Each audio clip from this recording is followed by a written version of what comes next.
Please do remember to hit the like button. Help me get into the algorithm so I can grow my numbers some more. So maybe I can finally afford to get a house. I ain't even trying to get a luxury damn house. I just want an apartment. Thank you, Terry. I do like that song. I just want to get a multi-family home so I can put my multi-family in that bitch. My mama can have her shit. I can have my shit. And whoever the hell needs one can have their shit. That's all I'm trying to get to. And I'm definitely not trying to do it alone with YouTube. But hey, help me get the numbers so I can get some of that YouTube money. Not your money, the YouTube money. Anyway, so fuckery it is. Discriminatory past shapes heat waves in communities of color. Let me change that banner. I'm always doing that shit. Eventually, I'm going to get the hang of this. Like I said, my homeboy suggested this. It's supposed to make it easier, but it's only easier if I fucking remember. Anyways, yeah, apparently heat waves are discriminatory. What the fuck?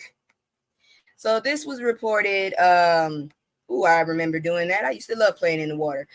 July 8th, which was 2 days ago, Ruben Barrios knows the scorching truth. When it comes to extreme heat, where you live can be a matter of life and death. The 66-year-old lives in Mott Haven, a low-income neighborhood in New York's South Bronx, where more than 90% of residents are Latino or Black. Every summer, the South Bronx becomes one of the hottest parts of the city with temperatures 8 degrees. I'm not doing that Celsius. Fuck y'all. Higher than on the Upper West and East Sides. Lusher majority white neighborhoods less than a mile away. How the hell is it an 8? That ain't right. An 8-degree difference within a mile. That's some spooky shit. Y'all need to get some air conditioners. Fuck an air conditioner. Go get that box fan. Give them out to them people. And tell them to put it in the goddamn door, in the window. I promise you, the motherfuckers sometimes work better than an air conditioner. I'm saying. Anyways, the heat is just uncomfortable. It's the top cause of weather-related fatalities nationwide, quietly unaliving an average of 350 New Yorkers each year, according to a city mortality report. As he took a break from his pool game at an apartment complex, an older adults community center that serves as a designating cooling space, Barrios recalled a recent heat wave. I lost 2 persons. 2 persons? What the fuck? They were close to me. Who says 2 persons? Tens of millions of Americans are facing major heat waves with temperatures consistently exceeding 90 degrees. I ain't doing that metrics. You kiss my behind. I'm sorry. I ain't got the time. But in big cities, the heat hits hardest. Let me see here. The documentary I watched over when live years ago. Girl, I believe it. I goddamn believe it, because Boston got hit with a heat wave when I was little. I got my ass locked out the house, and apparently I don't know my own strength because I took the whole goddamn screen door knob off. I was pissed and in trouble. Man, the worst thing to be is anxious and hot. Anyways, but in big cities, the heat hits hardest for people of color and low-income residents. In New York, Black residents unalive from heat stress at a double the rate of white residents. I ain't even gonna lie. About 3 weeks ago, when that first heat wave hit, it took me down. Made me use a PTO. I had heat exhaustion. I mean, I came in the house, sat down, and it felt like someone unplugged the plug in me, and all my energy seeped out. Ooh, I was tired. Then I felt sick the next day. Ugh. Anyways, only a quarter of New York City's population is African American, but half of the unalivings from heat are African American, said Bill. I ain't saying that name. It looks like Utter. Olfelder, executive director of the Nature Conservancy in New York. So there is something wildly disproportionate. We definitely have to be safe in this weather and hydrated. Oh, girl, you ain't joking. I started drinking more water. I need to get on some. I'm gonna let y'all know, because a homegirl of mine, when I was a security officer out in the boonies of the plants, she was my senior, and she kept quitting. But anyways, she came down really with bad heat stroke or heat exhaustion, and it's because she didn't have electric lights. So also invest in pickle sickles. I'm not being nasty. They're actually pickle juice frozen. It's good for electrolytes. I'm just letting y'all know. Girl, we're over there in Lexington. They are covering up the parking lots with trees. I'm telling you, there was a big ass parking lot where I used to turn, and now it's just trees in a strip where you can maybe park about 4 cars. and they doing it again in another spot. I was like, I ain't never seen reforestation like man-made. That was new. But let me get back to this. Mortality rates records from cities across the country have shown that heat unalives along socioeconomic and racial lines. In 1995, a deadly heat wave unalived 739 people in Chicago, as Terry just mentioned. Most of the victims were poor. I'm going to have to buy some of those. Yeah, you are. They're definitely at Market Basket in Louisiana because that's where she got hers, and I see them selling them there. I don't know where they are up here, but Market Basket is in the South as well. I think it's a different owner though. They got those pickle sickles over there. Walmart might have them too. So people above the Mason Dixie or whatever the hell that line is, go check out Walmart for those pickle sickles. I'm telling you, it sounds weird, but it'll keep your ass from feeling horrible. I'm just saying. Anyways, let me see here now. Most of the victims were poor, elderly, and Black. Last year, Black people made up 11% of heat-related fatalities in Maricopa County, Arizona, which includes Phoenix. I'm telling you right now, there's a YouTube channel where someone really cooked a goddamn egg on the sidewalk. I couldn't believe it. I was done. Despite the fact that Black residents are just 6.8% of the county of Maricopa. Ooh, Lord. During heat waves, Memphis, Tennessee, in the 1960s and 1980s, Memphis, there were people who were too poor to turn on their air conditioning and unalive. Shit, I can't even turn mine on. That shit don't work right. But I got a fan in my face, so if you don't hear me very well, that's because there's a fan in my face. Anyways, said David Jones, a professor and historian of science at Harvard University, some older adults in housing projects unalived at night because they feared burglars were unwilling to open their windows or go outside to sit on their porches. That is so messed up. Environmental justice advocates, and it sounded like I read that wrong too. It just didn't sound right to me. Some elderly at night because they feared burglars and were unwilling to open their windows. Okay. Why would a burglar, if you going outside to sit on the porch, you ain't burglar ain't got no business coming for you because they usually come at night. If you sitting outside at night, that's your ass because mosquitoes gonna bite you up. That's all I'm saying. That's why that didn't make no sense to me. Environmental justice advocates trace this inequality back to decades of discriminatory housing policy, especially redlining, the 1930s government practice of rating neighborhoods, investing worthiness using race as a determining factor, and denying mortgages to minority buyers, the labeling of minority neighborhoods as risky, restricted sources for generations. It also starved those areas of parks and trees and affected how residents experience heat today. Comparing 1930s redlining maps with resident heat vulnerability by New York City's health department reveals stunning correlations between how areas were categorized and were rare. God damn. Residents are most likely to unalive from heat. You know what? I'm gonna be ready when I get monetized because I'm getting sick of this shit. Those heat islands, they really are in those historically redlined neighborhoods, and that's where the trees need to go. Oldfelder said, referring to the urban heat island effect, where heavily paved areas with sparse vegetation trap more heat than underlying areas. In the 1930s, the Homeowners Loan Corporation assigned Mott Haven a D grade, the lowest possible for hazardous. Once again, Mott Haven is in New York. For the adjacent neighborhood of Morrisania, the agency listed Negro and Puerto Rican infiltration and obsolete homes as detrimental influences. You know, that is a fucked up thing to say about a human person, a human being. Today, the South Bronx has some of the city's lowest per capita green space and is crisscrossed by power plants, waste stations, and highways that cause severe noise and air pollution.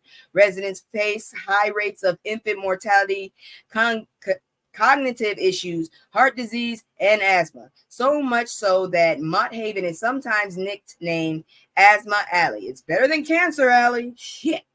These conditions heighten heat vulnerability. Environmental racism in the South Bronx is in full view, said, what's up with these names? Arif Allah, executive director of the environmental justice group South Bronx Unite. Can someone with a regular name do these studies? Similar inequalities have been identified across the country. In 2022, a Boston University analysis of 115 metropolitan areas from San Jose, California to Louisville, even though it says Louisville, Kentucky, and Hartford, Connecticut, found that air conditioning was less likely to be available in places with more residents who identify as either Black or African American or Hispanic or Latino. Fuck this then. I'm gonna identify as fucking cat, okay? A damn feline. Can I get out of these goddamn taxes and shit? Jesus. I didn't know you could identify. I go outside. My skin is brown. It turns darker when the sun, they call me black. I didn't know I could identify. Anyways, in a bid to combat climbing temperatures, New York City Mayor Eric Adams activated the city's heat emergency plan on June 18th for a week, designating hundreds of locations as air-conditioned facilities where residents can cool off during the day. New York City Emergency Management Commissioner Zach Iscol said the city is distributing cool kits and indoor thermometers. He urged more funding for a program that helps low-income. Give me a second here. Fucking bug. Give me a second. I'm smacking the shit out of him. You ain't going to get a meal out of me. In Roxbury, the life expectancy is 20 years shorter than 3 miles away in Fenway. You know what? I might not move back to Roxbury. I wanted to, but shit. I already fucked up my longevity. I don't need help. And if you don't know, then you don't need to know. I'm just saying. Yeah, Miss Bev, and I'm up here with her too. I came up here from Louisiana. Good grief, I left the heat for more heat. How'd that work? Anyways, he urged more funding for, I said that. It has received 21,000 applications this year for individuals with limited mobility installing air conditioning which actually raises outdoor temperatures or reaching cooling centers may not be possible in areas such as Brownsville, the Bronx, and East Harlem. Residents also report that going outside to cool off means risking encounters with crime and drug activity. God damn. It's either die of heat or die of influence. Shit. Celine Oliveria, who has lived in the South Bronx for 9 years, brought her 2 grandchildren, 9 and 4, to cool off in fountains at Willis Playground. She said the opioid epidemic has resulted in drug users pew-pewing up in the bathrooms. Oh, not pew-pewing, but that in the bathrooms. She worries that a child could pick up a needle. So now you understand what I'm trying to say. Environmentalists say one solution to beating the heat in sprawling cities is planting more trees, creating green spaces like parks, meadows, and covering rooftops with plants. Lower income communities of color, often immigrant communities, that's where we need to be focusing. Oldfelder said majority people of color neighborhoods have 33% less tree canopy than predominantly white neighborhoods. Yeah, girl, we only about an hour or so away from each other. Majority people of color neighborhoods have 33% less tree canopy than, that can make them up to 13 degrees hotter, 7 degrees Celsius than neighborhoods 2 miles away. Last fall, the New York City Council passed laws adding trees to the city's charter sustainability plans. Oh, and Terry, just to let you know, I got in touch with that dude that your daughter was talking about, and he said he's going to see what he can do. I got in touch with him today. Anyways, last fall, the New York City Council passed laws adding trees to the city's charter sustainability plans and requiring the city to develop an urban forest plan to increase tree cover from 22 to 30% by 2035. Now, if that turd gets in, it's going to kill them all. On a recent sweltering day, Howard Shillingford, a 50-year-old janitor who grew up in the South Bronx, said he had never felt heat like this. It's especially bad when he cleans school stairwells, which often have the windows closed. Oh my God, those staircases are like ovens, Shillingford said while reading news on a computer at Mott Havens Public Library, another cooling center. Residents of heat-vulnerable neighborhoods are resourceful. Barrios keeps a wet towel on the back of his neck. Oliverio sprays her grandchildren with toy water guns. Jorge Morales, a 50-year-old graffiti artist and South Bronx native, showers twice a day and rinses his chihuahua Bugsy in the sink. Sometimes residents unscrew fire hydrants, letting water gush across street walks into the streets. Give me a second. Another bug. It's hot. Me personally, I try to stay on the ground. My cats do too, but real talk, it's ridiculous. And I also invest in those USB charging air fans that you can wear around your neck. I invest in them bitches too, because it was hot one night. I had 2 fans on me and that shit around my neck, and I was still hot because I wasn't trying to run on my electric bill, which is so damn high. If I hadn't called them today, my lights would have been turned off. Woo! Missed that bullet. I don't like the waste of water, but it's what happens. It's what people here do. It's a survival technique, says Morales, who is Puerto Rican and Cuban, as he charged his phone at the same library. Extreme heat is likely to become the new normal, experts say, and it must not be underestimated. Last year, the U.S. experienced the most heat waves since 1936. The way things are going, the heat waves in 2044 are going to be so much worse than they are now, said Jones, the science historian. This isn't an anomalous heat wave. This is the taste of what's to come. What the hell are you talking about? I've been in the South for almost 20 years. I'm used to this shit, but I don't like it. I can promise you that much. And real talk, like, it is fucking hot. It is ridiculous, and they need to stop that. But if we get that turd in, there goes the EPA again. And we're going to get less trees because they ain't going to be able to survive this air. We ain't going to be able to survive this. And did you guys know that the depression in the 1920s had a better economy than we who do now? I'm just saying, did you know that right now what we're going through is worse than what they were going through in the 1920s? How the hell does that work? Someone make it make sense. But anyways, we ain't done with the fuckery. Let's go.